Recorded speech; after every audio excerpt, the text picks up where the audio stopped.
Hey there, good morning. Thank you for tuning in. This video right here has been, I would say, 12 months in the making, maybe 13 months. Um, what take me so long to post this video is because it's just 100% personal. Like the stuff I'm gonna say here, I probably never expressed out loud to anybody. So thank you for tuning in. It's more like when you have a child at a later age in life. So with me, I had a child at 18, had a child at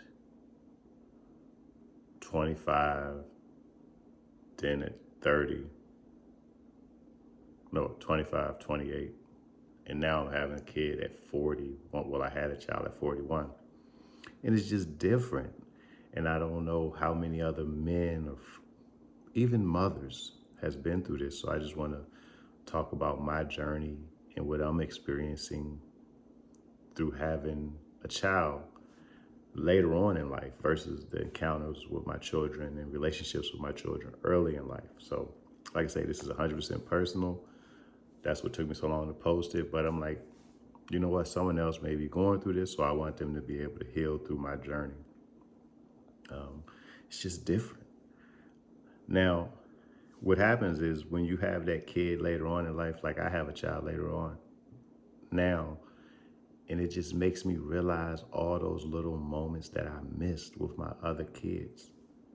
And sometimes in the middle of me having those little fun times or reading books or teaching them what a knee is or, showing them how to kill an ant, you're just like, man, I robbed my other kids of all this time because I was just so busy being selfish and just running the streets and running from bed to bed, trying to find another woman or trying to sell drugs or trying to be some kind of gangster that I never had the opportunity to tap into those moments with my children.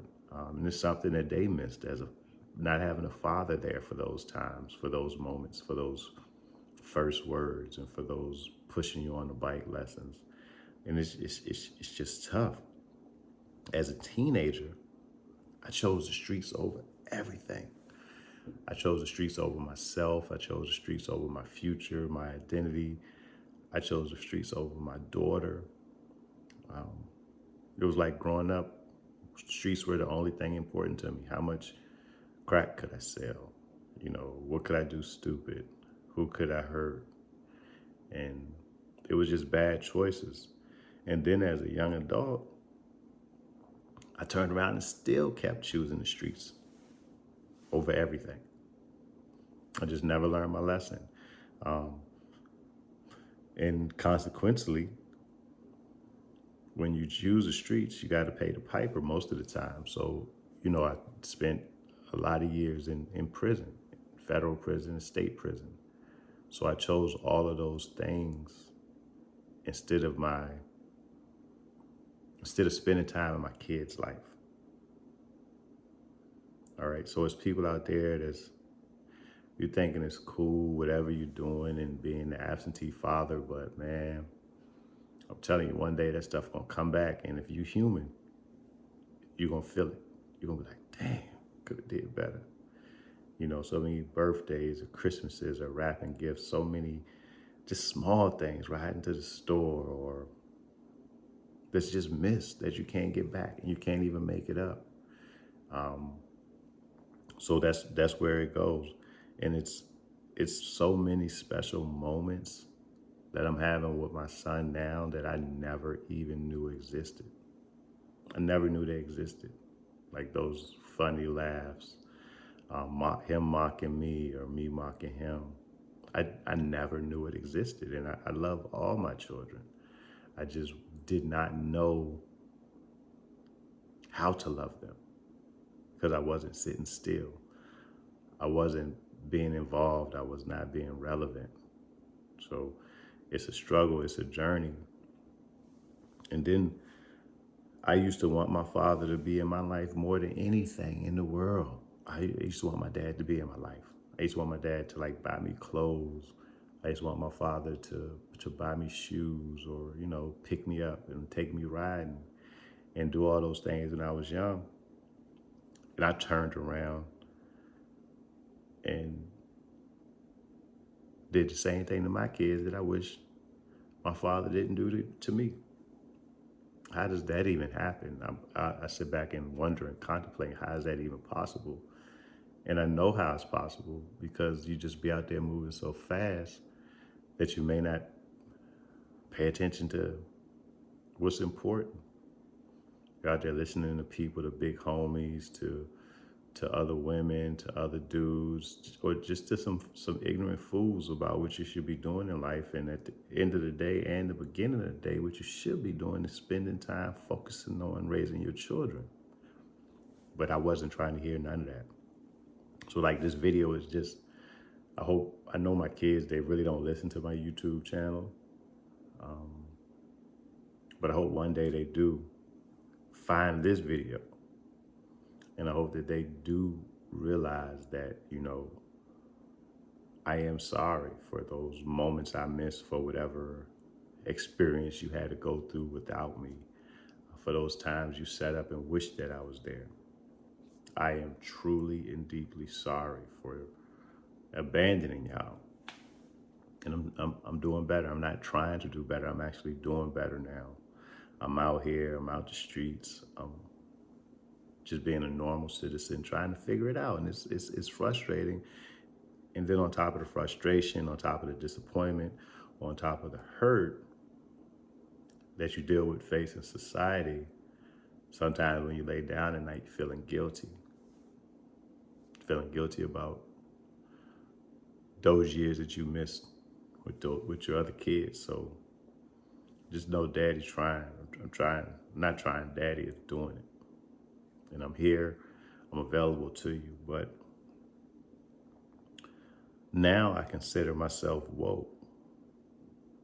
I finally left the streets alone. I'm enlightened. I'm at a spot where I'm conscious. I'm at a spot where I'm thinking, at a spot where I'm considerate and caring and just checking in on you. And I gotta say to y'all women, I was not aware of the entire responsibility that I was leaving on y'all. I didn't have the slightest idea of the responsibility that I was putting on you when I left you with these kids. I was ignorant to it. I just thought that, thought that this stuff was easy. It's hard. It's hard raising kids, but it's the financial commitment or the financial contribution that I was making to these children's lives that I walked out on growing up. That financial contribution I was making, I thought it was something. That it ain't nothing. I mean, it costs so much to buy these kids shoes, to buy them toys, to feed them, to contribute to the household expenses. So I'm indebted to you. I'm indebted to y'all women that did so much to make sure that these kids were still here, or that my children were still here, or that your children were still there, that they didn't go without, that they always had.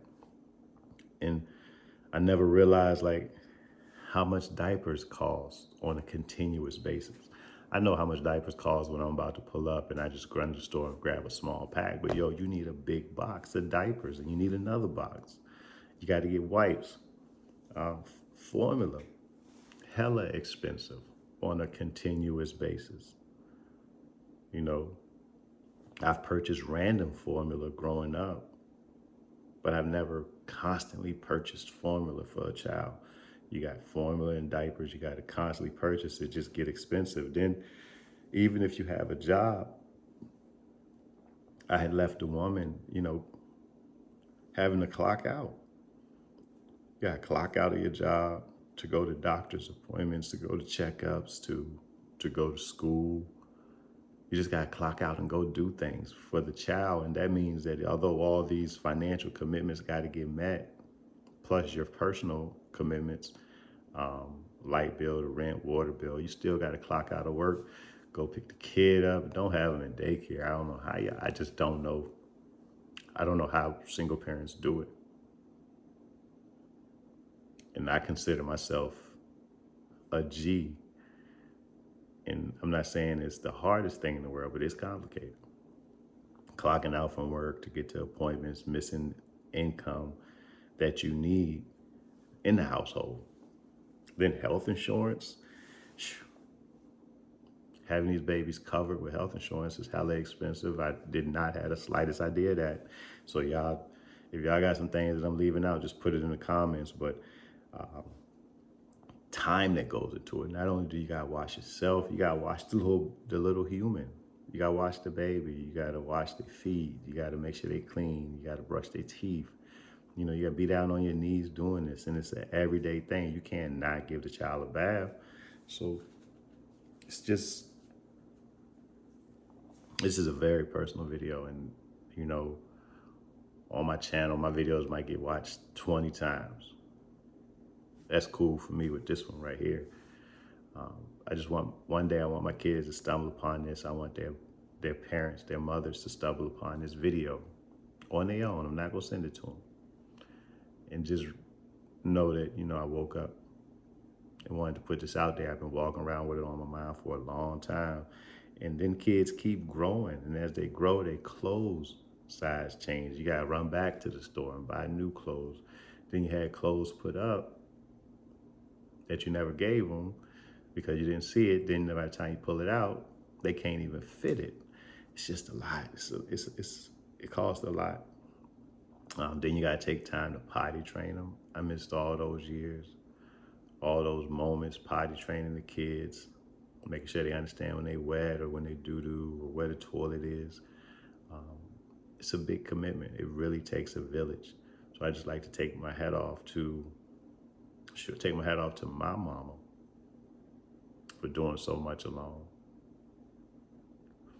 43 and like just realizing, like, whew, it's some work. It's worth it. And I wish that I was there to experience it with all of my children. I didn't have that opportunity because of my ignorance and what I was into back then. But it's some work. And y'all women make it look easy. So I know some people might thought this was boring, it wasn't hype, it wasn't entertaining. It's just a realistic conversation with people, man. And my thought process is if you out there running the streets, or you out there just playing video games, or you just out there doing nothing, tap into your children. Tap into your kids. Don't wait for your baby mama, new boyfriend, or new husband to do everything, man. Take some of this responsibility on. Even though if you can't meet it 100%, meet it with 100% of your ability to meet it. And then it'll grow, it'll work on you. Can't get this time back. So that's what I want. Just be involved in your kids' life. If you was not involved, if you don't have that opportunity, respect that woman or respect that man that had to do that alone. And know that it's a journey. It's hard. But they did it, right? Having a kid in your later ages, you know, even sitting back reading a book with my son. I'm like, man, I ain't never read a book with none of my kids. Holding the hand, thinking about one day walking into the bus stop, standing there at the bus stop. I might have did that. I might have went to the bus stop like probably 4 times. So it's a process. I don't even know how to end this video. I'm just gonna end this, man. I hope that something in here struck you. If you have a homeboy, a cousin, a homegirl, auntie, uncle that's just struggling with their identity, just let them know that you can be a father, you can be a mother. It's never too late. You gotta get over the guilt. Don't let it hold you back. Don't fall victim to substance abuse or even physical abuse from somebody else. And just stay heavily motivated, stay humble, and sit down. Peace.